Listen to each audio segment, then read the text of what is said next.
Calendar reasoning में हम लोगों को एक पर्टिकुलर डेट पे डेट पता करना होता है कि उस दिन हफ्ते का कौन सा दिन होगा, लेकिन उसके लिए हमें एक दूसरी डेट पर हफ्ते का दिन पता होता है। उसी बेसिस पे हम अपना रिक्वायर्ड डेट पे डेट पता लगा लेते हैं। तो उसके लिए हमें करना क्या होता है, उसके लिए पहले तो हमें पीरियड गैप पता करना होता है। मतलब ये जो दोनों डेट्स हैं जिसपे हमें डेट पता करना है और जिसका हमें पता है, उन दोनों के बीच में कितना पीरियड का गैप है, उनके बीच में क्या समय अवधि है, ये हम लोग सबसे पहले पता कर लेते हैं। और दूसरी चीज हम लोग क्या करते हैं कि ऑड डेज यानी कि एक्स्ट्रा डेज पता करते हैं। अब ये ऑड डेज या एक्स्ट्रा डेज क्या होते हैं, तो देखिए हर 7वें दिन जो डे होता है वो रिपीट होता है। मतलब कि अगर 3 तारीख को रविवार है, संडे है, तो ठीक 7 दिन बाद यानी कि 10 तारीख को फिर से संडे पड़ेगा, उसके फिर 7 दिन बाद यानी कि 17 तारीख को फिर संडे पड़ेगा और फिर 7 दिन बाद यानी कि 24 तारीख को फिर संडे पड़ेगा। लेकिन मान लीजिए कि हमें 24 की जगह 26 तारीख को पता करना है, तो क्या होगा, तो 24 तारीख तक संडे रिपीट हुआ, उसके बाद 26 तारीख के लिए 2 एक्स्ट्रा डेज मिले। यही एक्स्ट्रा डेज ही ऑड डेज होते हैं। तो पूरे ईयर में मंथ में एक्स्ट्रा डेज बढ़ते जाते हैं और इस तरीके से उनको काउंट करना पड़ता है। तो इसको कैसे काउंट करते हैं एक्स्ट्रा डेज को, ये मैं आप लोग को बताती हूँ। करते हैं तो पहले मैंने आप लोग को सबसे पहले ही बता दिया है कि हम लोग पीरियड गैप पता करते हैं दोनों डेट्स के बीच में। तो पीरियड गैप में हम लोग अगर हमारे पास जो डेज निकल के आए हैं उससे हम और डेज कैसे पता करते हैं, तो मान लीजिए हमें सन 2000 की जनवरी 3 को पता हो कि मंडे पड़ेगा और हमें सन 2000 का ही जनवरी का ही 28 तारीख को पता करना है कि क्या है। तो यहाँ पर आप लोग देख रहे हैं कि केवल और केवल डेज का मतलब क्या, दिनों की संख्या का अंतर आ रहा है। यहाँ पे 28 तारीख है, यहाँ पे 3 तारीख है, तो इनका डेज गैप कितना निकला, इसमें हम माइनस करेंगे 28 में से 3 को, तो निकल आएगा 25 दिन। अब हमें क्या करना है, तो इसको कैसे पता करते हैं, जब केवल डेज हमें पता लग जाते हैं एक बार कि कितने डेज का गैप है, तो हम क्या करते हैं कि जो गैप आया है उसको हम लोग 7 से डिवाइड कर देते हैं, क्योंकि 7 दिन बाद रिपीट होता है ना, इसीलिए 7 से डिवाइड कर देते हैं। अब 7 को डिवाइड करने के बाद हम देखते हैं कि 3 ये कंप्लीटली डिवाइड हो रहा है, लेकिन हमें क्या मतलब है, हमें रिमाइंडर से मतलब है। रिमाइंडर का मतलब ही होता है ऑड डेज। तो इसमें कितना रिमाइंडर आ रहा है, रिमाइंडर आ रहा है 4। इसका मतलब कि यहाँ पर 4 दिन आगे बढ़ जाएगा मंडे से। जो ऑड डेज होते हैं वही डेज काउंटिंग में आगे बढ़ते हैं। तो 28 जनवरी 2000 को मंडे से 4 दिन के आगे का डे पड़ेगा, यानी कि ट्यूसडे, वेडनेसडे, थर्सडे, फ्राइडे, यानी कि 28 जनवरी 2000 को फ्राइडे पड़ेगा अगर 28 जनवरी कि 3 तारीख को मंडे होता है। तो इस तरीके से हम लोग अगर एक बार डेज का डिफरेंस पता लग जाए तो 7 से डिवाइड करके रिमाइंडर को और डेज में काउंटिंग करके हम लोग निकाल लेते हैं। अब आ गया मंथ। तो डेज में मैं इसको शॉर्ट में लिख देती हूँ कि हमको क्या करना है, हमको डिवाइड करना है 7 से और उसके बाद हमें रिमाइंडर को काउंट करना है। अब आया मंथ्स। मंथ्स का मतलब क्या है, जबकि मंथ का भी पीरियड गैप में मंथ्स भी काउंट हो रहे हैं। मतलब कि अगर एक डेट हमें जनवरी की पता है तो दूसरी डेट ऐसी हो जो कि अदर देन जनवरी हो, फरवरी, मार्च, अप्रैल के दिसंबर, किसी भी महीने के ऊपर अदर देन जनवरी, तो बीच में मंथ काउंट भी आते हैं। तो ऐसे में मंथ काउंट में हमें ऑड डेज कैसे पता करेंगे, तो इसका एक रूल समझ लीजिए कि जितने भी मंथ 31 डेज वाले होते हैं, 31 दिन वाले होते हैं, उसमें हमें ऑड डेज जो होते हैं वो लेने होते हैं +3। और जितने भी मंथ 30 डेज वाले होते हैं उसपे हमें ऑड डेज लेने होते हैं +2। और फरवरी चाहे 29 की हो चाहे 30 की हो, उसमें हमेशा हम 0 ही लेंगे, उसका कभी भी ऑड डेज उसमें काउंट नहीं करते हैं। में क्या होता है कि हमें हर साल के लिए एक दिन और डेज में लेना होता है। मतलब अगर सन 2001 में 1 जनवरी को मंडे पड़ा है तो सन 2002 में 1 जनवरी को उसके एक दिन आगे यानी कि ट्यूसडे पड़ेगा। इसी तरीके से 2003 में ट्यूसडे के आगे एक वेडनेसडे पड़ेगा। तो इसी तरीके से हम +1 जितने भी ईयर्स होते हैं नॉर्मल ईयर्स उसको काउंट कर लेते हैं। अब आता है लीप ईयर। तो देखिए लीप ईयर में हमको काउंट करनी होती है लीप फरवरी। अब हम यहाँ पे लीप ईयर को लीप फरवरी क्यों कह रहे हैं, वो इसलिए कि अगर मान लीजिए हमारे काउंट में मार्च से आ रहा है तो वो लीप ईयर की में मार्च से स्टार्ट हो रहा है, तो हमें फरवरी से मतलब नहीं है क्योंकि हमारी काउंटिंग ही मार्च से हो रही है। या फिर हमारी काउंटिंग जनवरी में खत्म हो जा रही है तो भी अगर फरवरी में 29 डेज हो रहा है तो उससे फर्क नहीं पड़ेगा। फिलहाल आप इतना समझ लीजिए कि लीप फरवरी से हमें काउंट करनी होती है, लीप ईयर नहीं, क्योंकि लीप ईयर काउंट करेंगे तो कभी कभी कोई क्वेश्चंस गलत हो जाएंगे। इसलिए हमेशा ध्यान में रखिए कि लीप फरवरी आपको काउंट करनी है। ये जो हम लोग एग्जाम्पल्स देंगे तो आप लोग को सब समझ में आ जाएगा। तो ये 4 जो है ये आपके सामने रूल्स मैंने ट्रिक्स बता दी है। अब आता है कि हमें कैसे पता लगेगा कि लीप ईयर कौन सा है कौन सा नहीं है। तो हम लोग फ्रेंड्स लीप फरवरी की काउंटिंग मैंने करने को कही है, लेकिन लीप फरवरी की काउंटिंग करने के लिए पहले हमें पता तो लगना चाहिए कि वो लीप ईयर कौन सा है। तो लीप ईयर को हम लोग कैसा पता लगाते हैं, तो इसका सिंपल रूल है कि कोई भी ईयर लीप ईयर है कि नहीं है उसके लिए आपको, जैसे ईयर 2000 है तो अगर लास्ट में 0 पढ़ रहे हैं तो 2 0 को पहले आप लोग हटा दीजिए अगर पढ़ रहे हैं, और बाकी जो बचा है उसको आप लोग 4 से डिवाइड करिए। अगर ये 4 से कंप्लीटली डिवाइड हो जाता है तो ये ईयर जो है ये लीप ईयर है। तो इसका मतलब क्या हुआ कि ईयर 2000 जो है लीप ईयर है। अब हम लोग लेते हैं 2002 को, तो इसमें तो लास्ट में 0 नहीं है तो इसमें हटाने का कोई मतलब नहीं। अब हम इसको 4 से डिवाइड करते हैं तो ये देख सकते हैं कि ये 4 से डिवाइड नहीं हो रहा कंप्लीटली, इसका मतलब ये लीप ईयर नहीं है। ये तो हो गई लीप ईयर पता करने की ट्रिक। लेकिन आप लोग थोड़े से लीप ईयर्स को चाहे तो लर्न भी कर सकते हैं कि ईयर 2000 से लेकर के 4 ईयर्स लेते जाएंगे तो सब लीप ईयर है। मतलब 2000, 2004, 2008, 2012 ये सारे के सारे लीप ईयर है। और बैक में चले जाए तो 4 साल माइनस कर दीजिए 2000 से 1996, फिर 4 साल माइनस करिए 1992, ये सब कुछ लीप ईयर है। लेकिन सिंपलेस्ट एग्जाम्पल से स्टार्ट करते हैं। देखिए इसमें देख सकते हैं जैसे कि मैं आप लोगों को पहले भी करा चुकी हूँ कि इसमें 5 जनवरी 2014, 28 जनवरी 2014, इसका मतलब क्या यहाँ पे चेंज हो रहा है, हमने इसको काट दिया। केवल यहाँ पे डेज चेंज हो रहा है, डेट्स चेंज हो रही है नंबर में।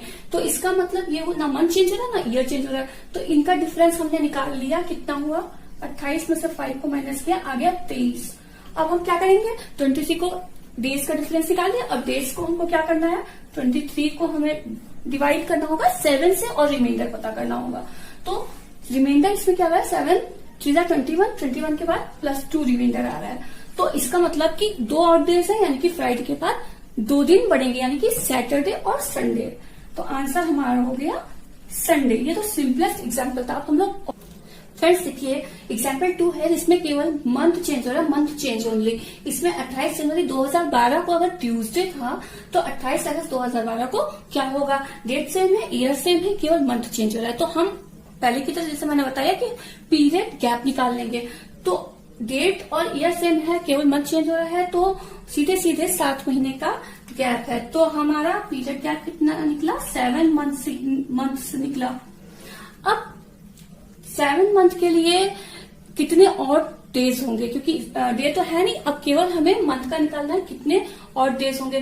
तो इसको कैसे करना है ध्यान से देखिए कि 7 मंथ है तो आप 7 डैश बना लीजिए, 1 2 3 4 5 6 7, और इस पे हमको 7 मंथ्स के लिए और डेज को काउंट करना है, क्योंकि इसमें हमको जो पुराना वाला ईयर है 28 जनवरी 2012 और 28 अगस्त 2012 में कौन पुराना है, 28 जनवरी पहले आएगा वो पुराना है। तो 28 जनवरी के जो मंथ उसमें है, मतलब कि इसमें जनवरी का मंथ है, तो जनवरी के मंथ से अगले 7 महीने तक हमको और डेज काउंट करने। तो जनवरी के महीने में हम कितने और डेज लेंगे 3 + 3।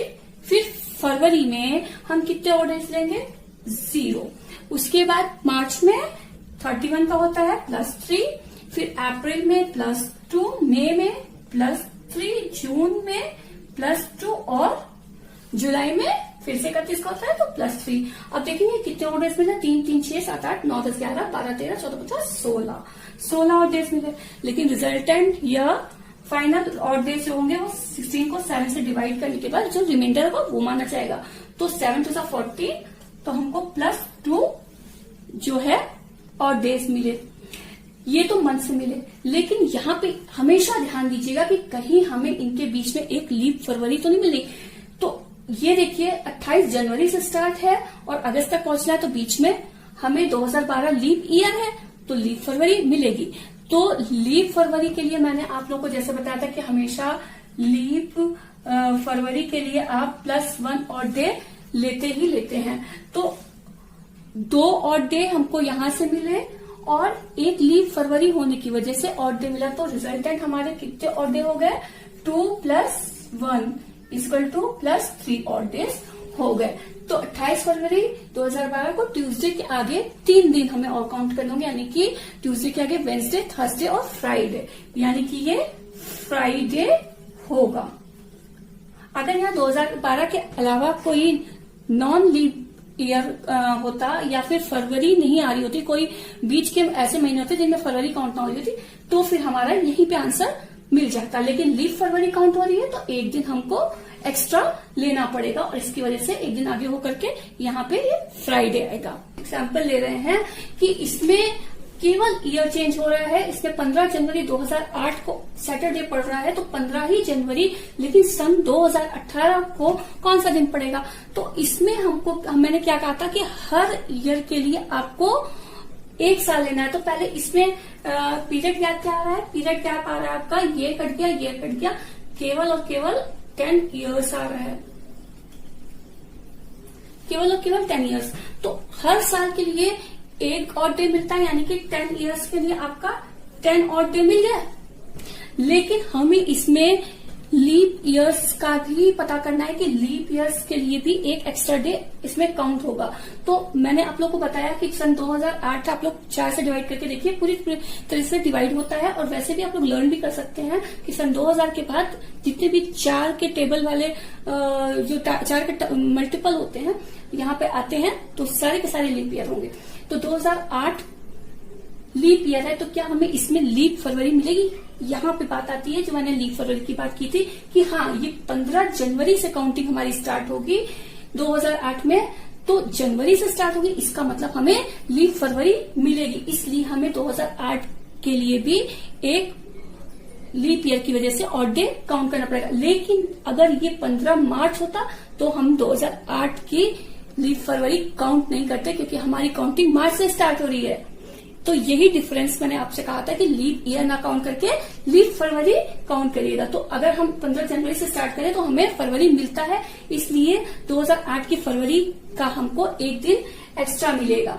तो एक दिन 2008 का मिला, फिर उसके बाद 4 साल बाद 2012 में एक दिन और मिलेगा, 2012 के बाद 4 साल बाद 2016 में फिर एक दिन मिलेगा, फिर 2018 आ जाएगा। मतलब कि 3 लीप ईयर की वजह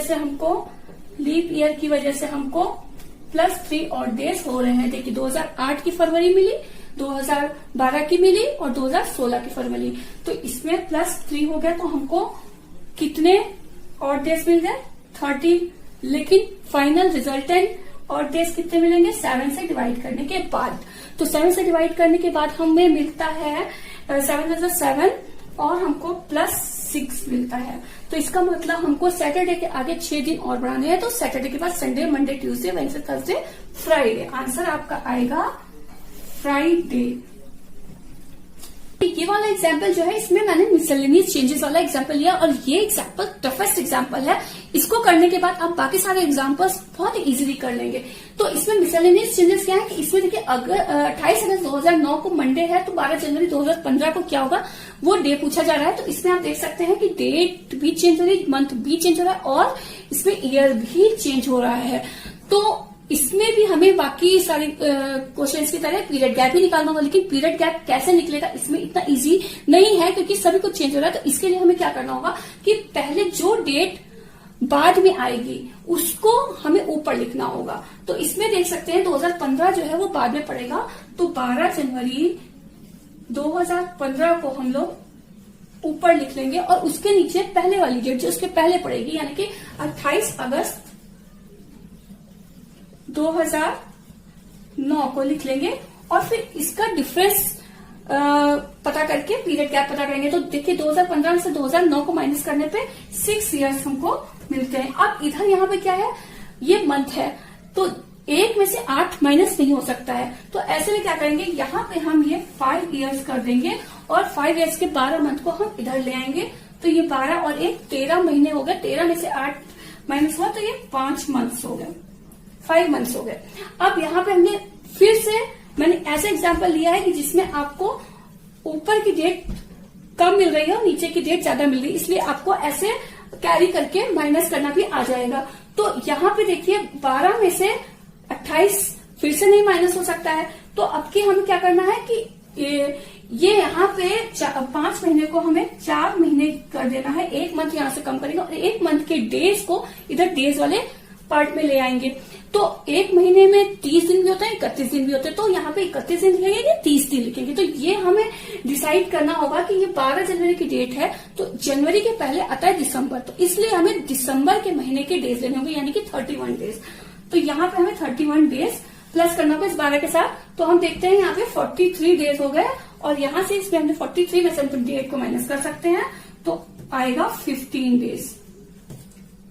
तो इन दोनों का पीरियड गैप क्या निकला, 5 इयर्स 4 मंथ एंड 15 डेज, मतलब 5 इयर्स और 4 मंथ्स और 15 डेज। अब हम इसके साथ साथ ये देखेंगे कि इसमें लीप फरवरी कितनी मिल रही है। तो 2009 से में हम देख सकते हैं कि ये लीप ईयर नहीं है, इसके बाद हमें मिलेगा 2012 में फरवरी, तो लीप फरवरी हमको मिलेगी 2012 में, उसके बाद 2016 में। तो इसका मतलब बीच में इन दोनों के केवल 2012 में हमको लीप फरवरी मिल रही है। तो लीप फरवरी के लिए जैसा कि मैंने आप लोग को बताया था कि एक एक्स्ट्रा डेट, जितनी भी लीप फरवरी पड़ेंगे उतना एक ऑड डे ले लेंगे। तो एक लीप फरवरी पड़ रही है तो +1 ऑड डे हमने ले लिया। अब 5 इयर्स के लिए हम लोग नॉर्मली काउंट करेंगे तो +5 ऑड डे मिल गया और 15 डेज के लिए 15 ऑड डे मिल गया +15।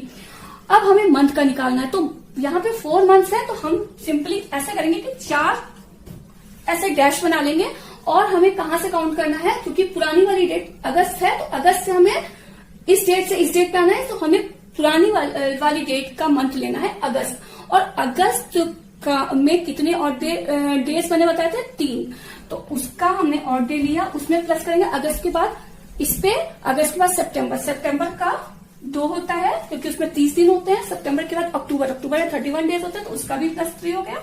और अक्टूबर के बाद नवंबर में 2 होगा क्योंकि उसमें भी 30 दिन होते हैं। तो अब यहाँ पे आप ये नहीं सोचिएगा कि हमने नवंबर तक क्यों किया, क्योंकि यहाँ पे तो अगस्त और जनवरी है, बस हमारा 4 महीने आया है तो हमें 4 मंथ के और डेज काउंट करने हैं और वो स्टार्ट करना है हमें पहले वाले ईयर से। तो यहाँ पे पहले वाला अगस्त है तो अगस्त से स्टार्ट करना है और आगे तक हमें केवल 4 मंथ ले लेने हैं, भले वो कहीं तक भी जा रहा हो। अब हमें ये मंथ के और डेज को काउंट कर लेना है, तो कितने निकले, 3 और 2 5 और 3 8 और 2 10, यानी कि मंथ से हमें और डेज कितने मिले, 10। अब ये हमको सारे तरीके से ऑड डेज मिल गया। अब हम देखेंगे बट कितने टोटल ऑड डेज मिले, तो 5 10 15 15 15 30 और 1 31 ऑड डेज मिले। अब हमको निकालना है कि 31 ऑड डेज पे हमारा रिजल्टेंट ऑड डे या फाइनल ऑड डे कितना आता है। तो 31 को हम 7 से डिवाइड करेंगे तो 4 टाइम्स ये जाएगा 28, उसके बाद 3 रिमाइंडर बचेगा 28 29 30 31, यानी कि +3 ऑड डेज ही हमारा रिजल्टेंट ऑड डेज आएगा। यानी कि मंडे के आगे हमें +3 करना है, यानी कि ट्यूसडे, वेंसडे और थर्सडे, यानी कि हमारा जो आंसर है वो है थर्सडे, यानी कि 12 जनवरी 2015 को आएगा थर्सडे। तो फ्रेंड्स, उम्मीद करती हूँ कि आप लोगों को मेरी ये ट्रिक और ये मेथड अच्छा लगा होगा, बेनिफिशियल होगा आप लोग के लिए। अगर आप लोग को ये जरा भी बेनिफिशियल लगता है तो प्लीज मुझे मोटिवेट करने के लिए मुझे कमेंट करके बताइए और मेरे चैनल को सब्सक्राइब करिए, वीडियो को लाइक एंड शेयर भी करिए। फिर मिलेंगे अगले वीडियो में, तब तक के लिए थैंक यू।